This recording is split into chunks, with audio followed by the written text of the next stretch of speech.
Hello student, welcome to SDMBIC Allahabad online class.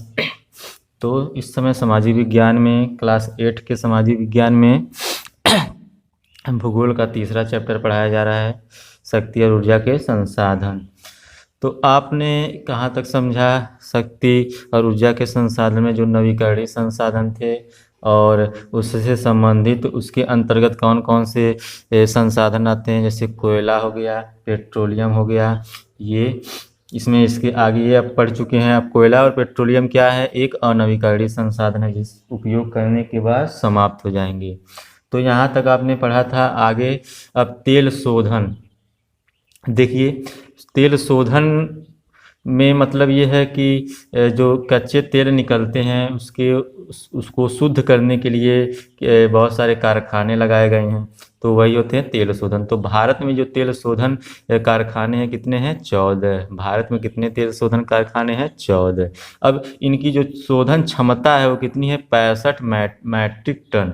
जो 14 तेल शोधन कारखाने हैं उनकी जो मैट्रिक क्षमता है कितनी है? 65 टन है। अब उनके नाम दिया गया है यहाँ पे देखिए। डिगबोई है जो असम में है, बड़ौदा गुजरात में है, गुवाहाटी असम में है, मुंबई 2 है महाराष्ट्र में, बोंगाईगांव असम, कोची है केरल में, बरौनी बिहार में, चेन्नई तमिलनाडु में, हल्दिया पश्चिम बंगाल में, विशाखापट्टनम आंध्र प्रदेश में, मथुरा उत्तर प्रदेश में, मंगलूर कर्नाटक में। ये क्या है? ये 14 तेल शोधक कारखाने हैं जहाँ पे तेल को क्या किया जाता है? शुद्ध किया जाता है।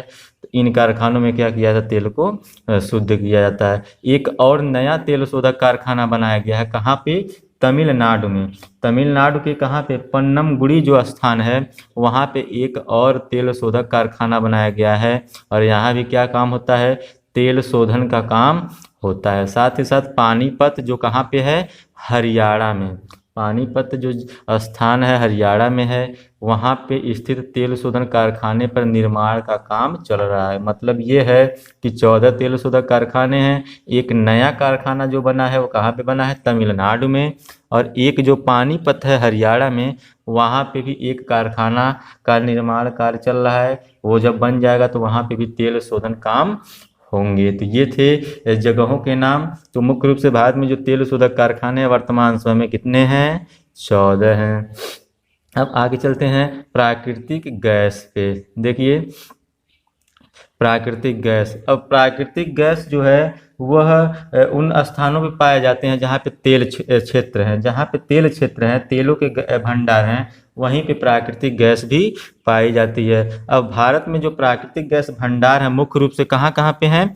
त्रिपुरा में है, और फिर उसके साथ राजस्थान में है, और गुजरात से लेके उड़ीसा के समुद्र तट की परिधि के सभी तेल क्षेत्र हैं। मतलब ये है कि प्राकृतिक गैस उन सभी तेल क्षेत्रों में पाए जाते हैं जहाँ पे तेल क्षेत्र है, वहीं पे प्राकृतिक गैस पाए जाते हैं। तो जो प्राकृतिक गैस का स्थान है वो कहाँ कहाँ पे है? एक आपका त्रिपुरा है, राजस्थान है, गुजरात और उड़ीसा। यहाँ पे क्या है? प्राकृतिक गैस के भंडार हैं। अब आगे इनके भंडार और उत्पादन है। इसके प्राकृतिक गैस के भंडार और उत्पादन, तो इसका मतलब ये है कि भारत में जो प्राकृतिक गैस है पहुंचने वाले सभी भंडार कितने हैं? लगभग 600 अरब घन मीटर में फैले हुए हैं।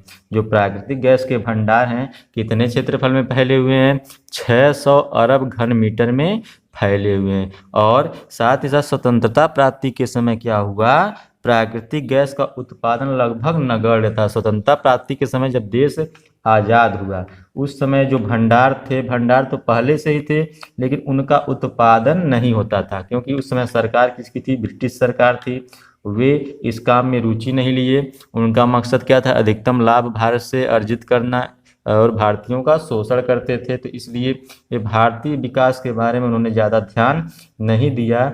तो यहाँ पे जो प्राकृतिक गैस थे काफ़ी अधिक मात्रा में पाए जाते थे, लेकिन उनका उत्पादन होता नहीं था। उत्पादन कब हुआ? जब देश आज़ाद हुआ उसके बाद से उसका उत्पादन कार्य शुरू हुआ। देखिए 1981 में यह जो था 24,000 लाख घन मीटर, और 1987 में बढ़कर 1 लाख घन मीटर तक पहुंच गया, मतलब इसका उत्पादन जो था वो 24 लाख से 1 लाख घन मीटर तक पहुंच गया। मतलब कि इसका उत्पादन काफी तेजी से होने लगा। किसका? प्राकृतिक गैस का। प्राकृतिक गैस आखिर में क्या होता है? प्राकृतिक गैस का काम क्या होता है?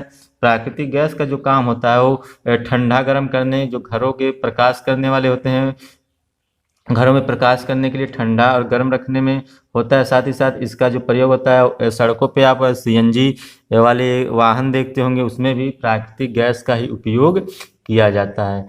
तो लेकिन 1997 में इसका जो उत्पादन था वो कितना हो गया?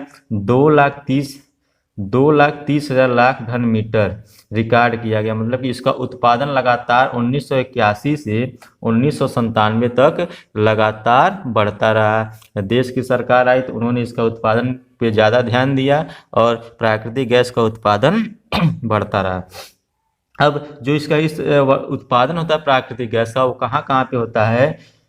कैम्बे जो खंबात का तट है, पश्चिमी समुद्र तट का दक्षिणी जो घाटी है, कावेरी का समुद्र तट है, यानी कि कावेरी नदी जो है उसके आसपास का समुद्र तटीय क्षेत्र, और साथ ही साथ असम। यहाँ पे इन क्षेत्रों में का हम क्या कह सकते हैं? खंबात, पश्चिमी समुद्री तट का दक्षिणी भाग, कावेरी का समुद्री तट और असम। यहाँ पे क्या होता है? प्राकृतिक गैस का भविष्य उज्जवल है। मतलब कि प्राकृतिक गैस का उत्पादन होता है और भारत में जो प्राकृतिक गैस वो प्रचुर मात्रा में पाया जाता है। तो हम कह सकते हैं आगे भी इनकी जो उत्पादन हो उसमें बढ़ोतरी देखने को मिलती रहेगी।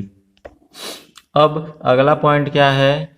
ऊर्जा स्रोत के रूप में प्राकृतिक गैस। जो प्राकृतिक गैस जिसका उत्पादन लगातार बढ़ता रहा है, तो ऊर्जा के रूप में इसका मुख्य काम क्या होता है? और ये भी एक ऊर्जा का स्रोत है। जैसे पेट्रोलियम है, जैसे कोयला है, ठीक उसी प्रकार से ये प्राकृतिक गैस भी क्या है? एक ऊर्जा का स्रोत है।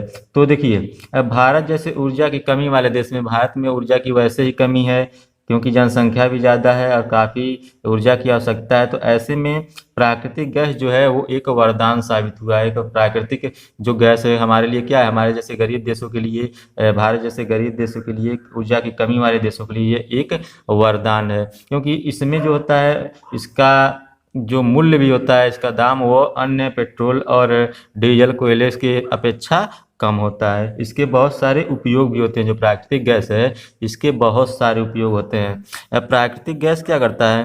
प्राकृतिक गैस पे जो आधारित बहुत से तापीय ऊर्जा संयंत्र हैं भारत के विभिन्न भागों में बनाए जा रहे हैं। यहाँ तक कि अगर रसोई गैस के रूप में हम तरल पेट्रोलियम गैस का महत्व पहले ही हमें ज्ञात है कि रसोई गैस में क्या होता है? रसोई गैस जो हम खाना बनाते हैं उसमें तरल पेट्रोलियम गैस का पाया जाता है, उसमें उसका उपयोग किया जाता है।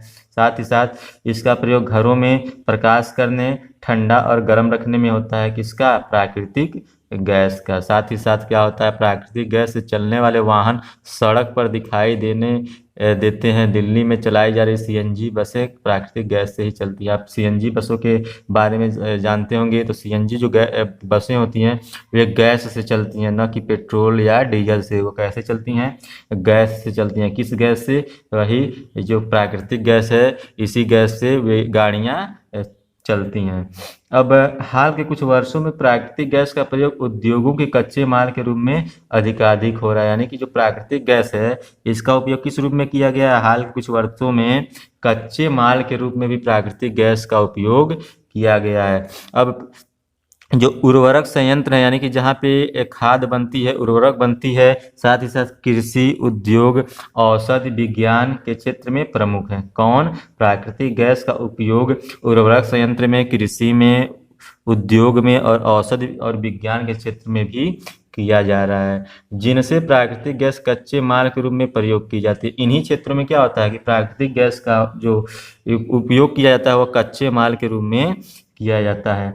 अब प्राकृतिक गैस क्योंकि हमारे यहाँ ज़्यादा पाया जाता है और इसका उपयोग भी बढ़ता चला जा रहा है, तो हम कह सकते हैं कि प्राकृतिक गैस देश के लिए काफ़ी महत्व का है और इसका जो भविष्य है वो उज्जवल है। प्राकृतिक गैस का भविष्य क्या है?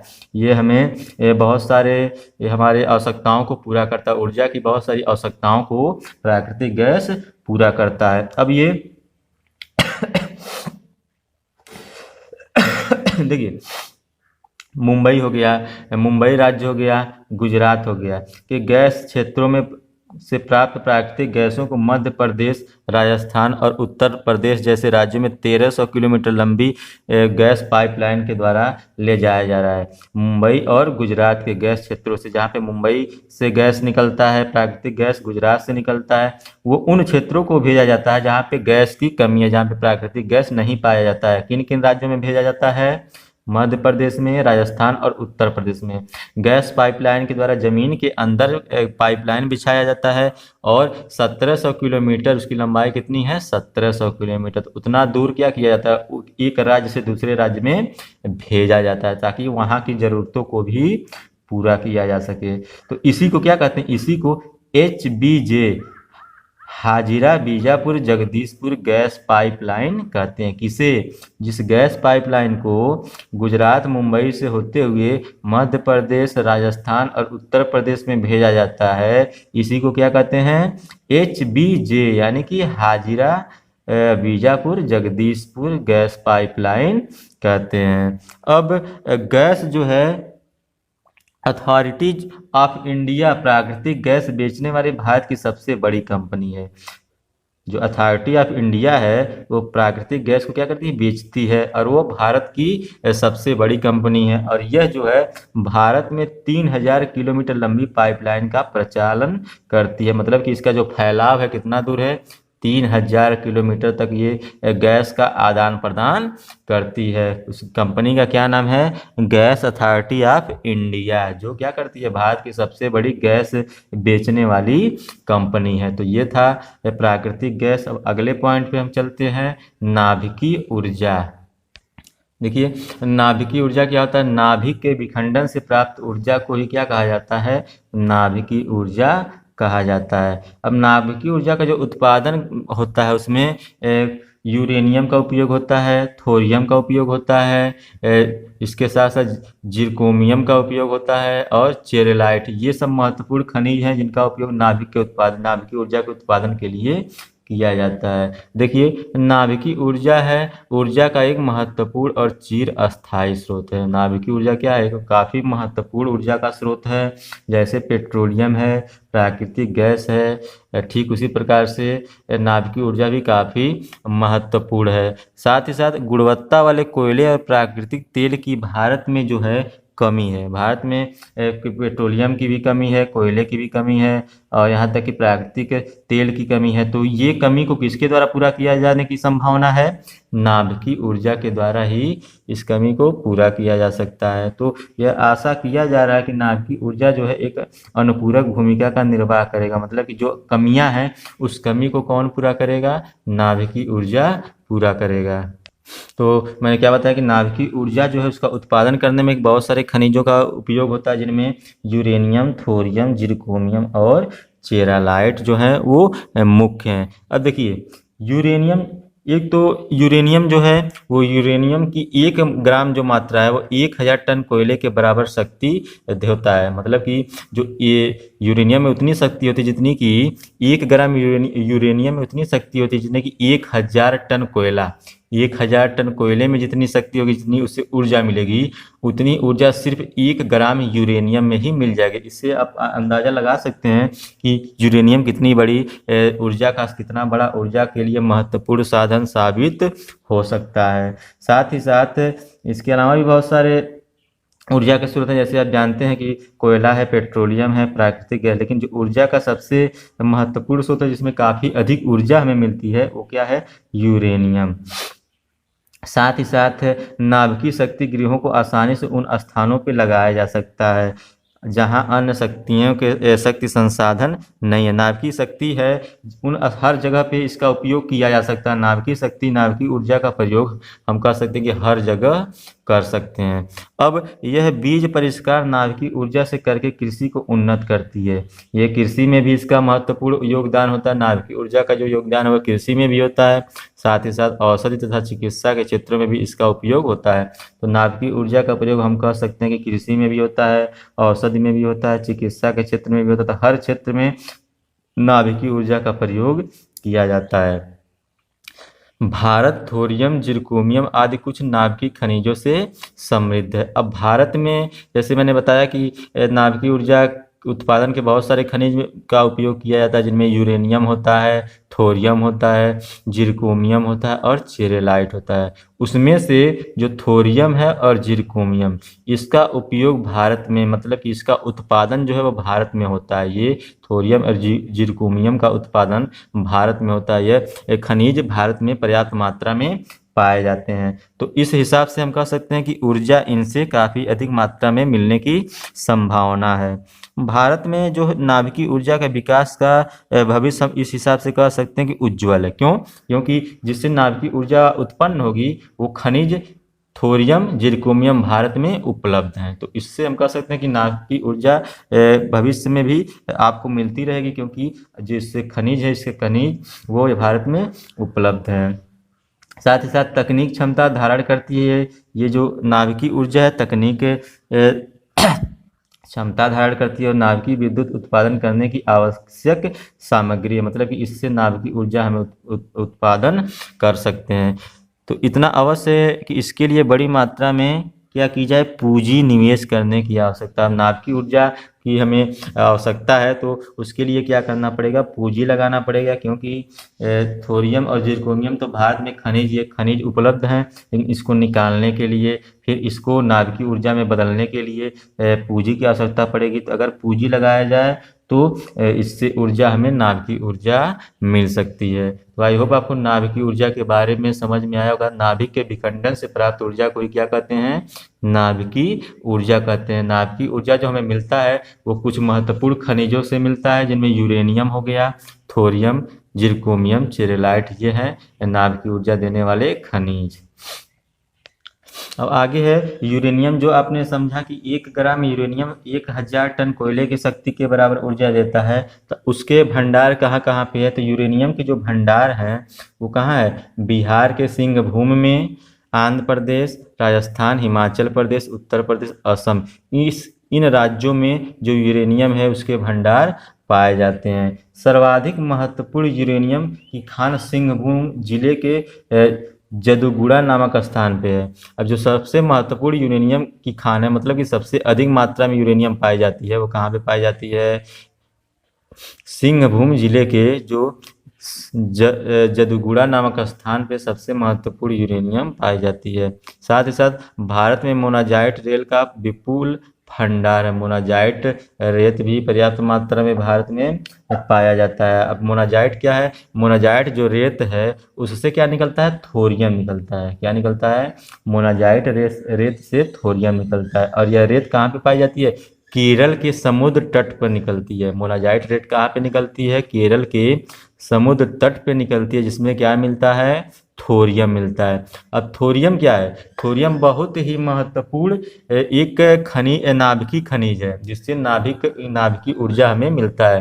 थोरियम क्या है? महत्वपूर्ण खनिज है जिससे हमें नाभिकीय ऊर्जा मिलता है। साथ ही साथ विश्व में अगर जिरकोनियम की बात की जाए तो जिरकोनिया जो है सबसे बड़े भंडार जो है जिरकोनिया का, वो कहाँ पे है?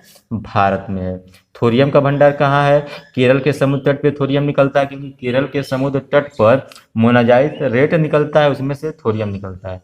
साथ ही साथ जो जिरकोनिया है उसका सबसे बड़ा भंडार कहाँ पे है? जिरकोनियम का सबसे बड़ा भंडार भारत में है। और यह जिरकोनियम धातु से निकाली जाती है। जिरकोनिया जो है वो किससे निकाली जाती है? जिरकोनियम धातु से निकाली जाती है। इसका उपयोग भी नाभिकीय रिएक्टर में ही किया जाता है। अब भारत में चिकित्सा और कृषि के क्षेत्र में भी परमाणु ऊर्जा शांतिपूर्ण उपयोग करने में अग्रणी देश है। मतलब कि अब इनका उपयोग, जो यूरेनियम के भंडार हैं, जो नाभिकीय ऊर्जा, इनका उपयोग कृषि में भी किया जा रहा है, चिकित्सा में भी किया जा रहा है। इस समय अगर हम बात करते हैं कि भारत में कितने शक्तिगृह हैं? 6 परमाणु शक्तिगृह हैं। कितने हैं? 6 परमाणु शक्तिगृह हैं। उन 6 के नाम क्या क्या हैं? एक है तारापुर महाराष्ट्र में, दूसरा है कोटा राजस्थान में, कोटा राजस्थान के पास एक रावत भाटा स्थान है वहाँ पे, फिर तीसरा चेन्नई तमिलनाडु में है, फिर कलपक्कम और नरौरा उत्तर प्रदेश। ये सब सारे स्थान हैं जो परमाणु शक्ति यहाँ से उत्पन्न की जाती है। 2 नए शक्तियाँ जो हैं तो वो कहाँ कहाँ पे, गृह ककरपाड़ा गुजरात और कैगो कर्नाटक में स्थापित किए गए हैं। तो इतने परमाणु शक्ति गृह है जहाँ से परमाणु ऊर्जा क्या किया था, उत्पादन किया जाता है।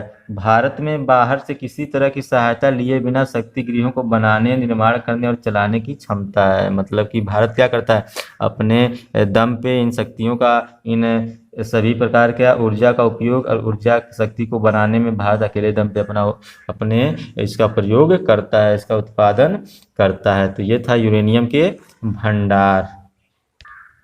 अब अगला पॉइंट है विद्युत और पावर ग्रिड प्रणाली। देखिए, अब विद्युत के बारे में आप सभी को मालूम है कि विद्युत, ये जो बिजली हमें मिलती है, अब इसका कैसे इसको बनाया जाता है, इसको बनाने में पानी का बाद का महत्वपूर्ण योगदान होता है। पानी से ये विद्युत बनता है जो हमारे घरों तक पहुंचता है। अगर ये बिजली नहीं होती, विद्युत नहीं होता, तो हमारे घर जो होते वहाँ पे अंधेरा होता, कुछ नहीं चलता।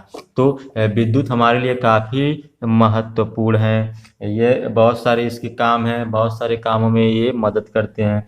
अब यह तापी, जली या नाभिकी हो सकती है। जो विद्युत है वो तापी भी हो सकती है, जली भी हो सकती है और नाभिकी भी हो सकती है। तो तापी शक्ति क्या होता है, इसके बारे में थोड़ा समझ लेते हैं। देखिए, जलीय या नाभिकीय ऊर्जा जैसी ही सुविधाजनक और कार्यक्षम ऊर्जा तापी शक्ति भी है।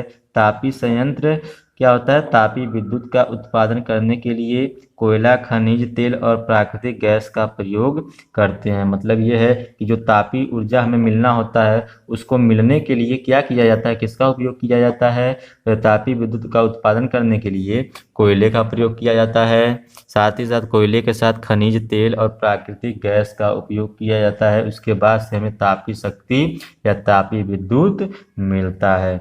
इन खनिजों को जलाने से बनी वाष्प भाप बनाती है। क्या होता है, जब इन खनिजों को हम पेट्रोल को, डीजल को, कोयले को जलाते हैं तो क्या बनता है, उष्मा भाप बनाती है। जलाने से जो बनी उष्मा होती है वो क्या करती है, भाप बनाती है और टरबाइन को घुमाती है। जो मशीन, बड़ी मशीन होती है टरबाइन जिसे कहते हैं, उसको घुमाती है। फिर क्या होता है, टरबाइन विद्युत जनित के साथ जुड़े होते हैं और तापी विद्युत का उत्पादन करते हैं। वही टरबाइन क्या करते हैं, वही टरबाइन बिजली बनाते हैं, विद्युत बनाते हैं। जिनको बनाने में किसका उपयोग होता है, कोयले का, पेट्रोलियम का, प्राकृतिक गैस का। लेकिन इनका एक कमी है, इनमें कमी ये है कि ये अनवीकरणीय या क्षय होने वाले संसाधन है। कौन, ये तापी शक्ति जो है ये अनवीकरणीय हैं।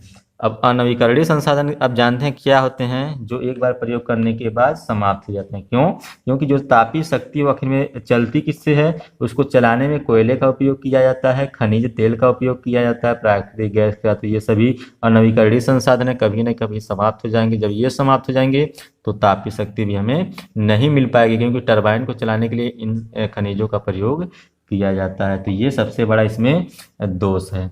ठीक इसी प्रकार से जल विद्युत, यहाँ पे आप तापी शक्ति यहाँ पे किस तरह से है उसका आप देख सकते हैं।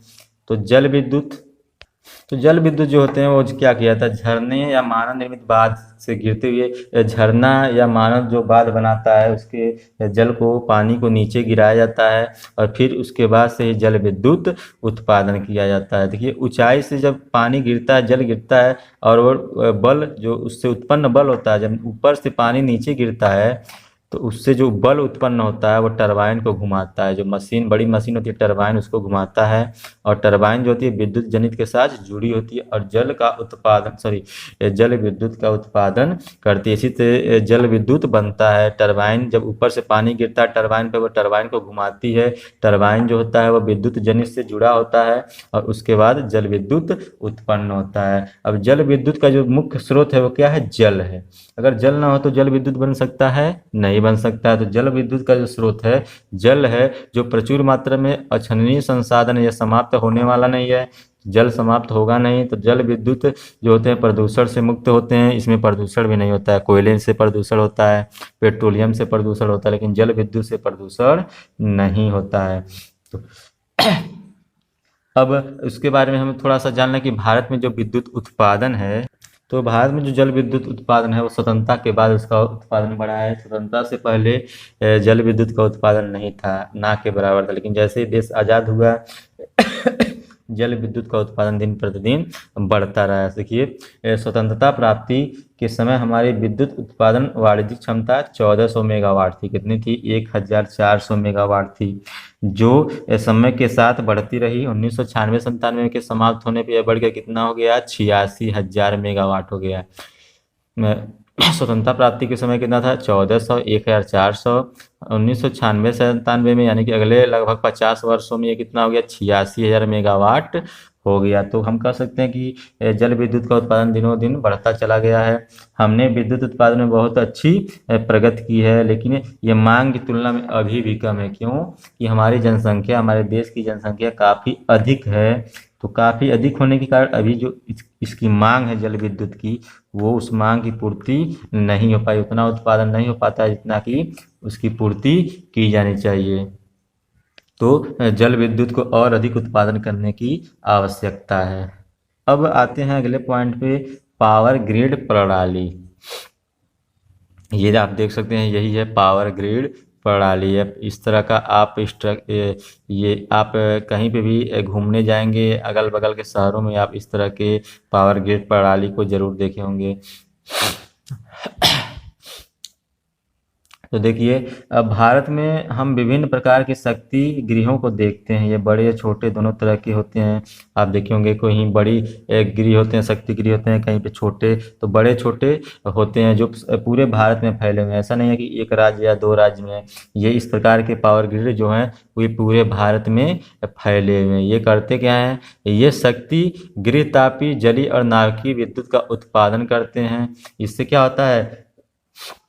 इसी से जल विद्युत, जलीय विद्युत और नाभिकीय विद्युत का उत्पादन होता है। अब इन शक्ति गृहों द्वारा उत्पादित विद्युत क्षेत्रीय ग्रिड, जैसे कि उत्तरी, पूर्वी, पश्चिमी, दक्षिणी, हर क्षेत्र में फैला होता है।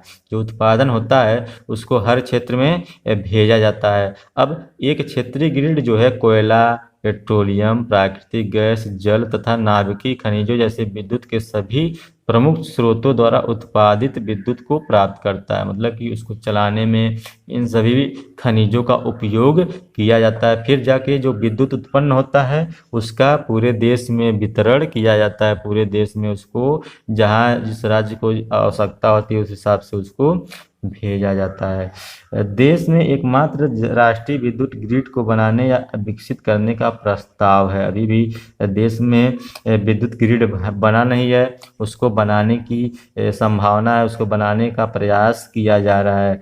तो यह न केवल सभी क्षेत्रीय ग्रिडों को परस्पर जोड़ेगा बल्कि भारत के सभी भागों में विद्युत का उचित वितरण भी सुनिश्चित करेगा। अगर यह ग्रिड बन जाता है, विद्युत ग्रिड बन जाता है, तो इससे क्या होगा कि हर क्षेत्र में ये ग्रिडों को परस्पर जोड़ देगा। और जब ग्रिड जुड़ जाएंगे तो वह बिजली को एक स्थान से दूसरे स्थान में भेजने में बहुत ही आसानी हो जाएगी।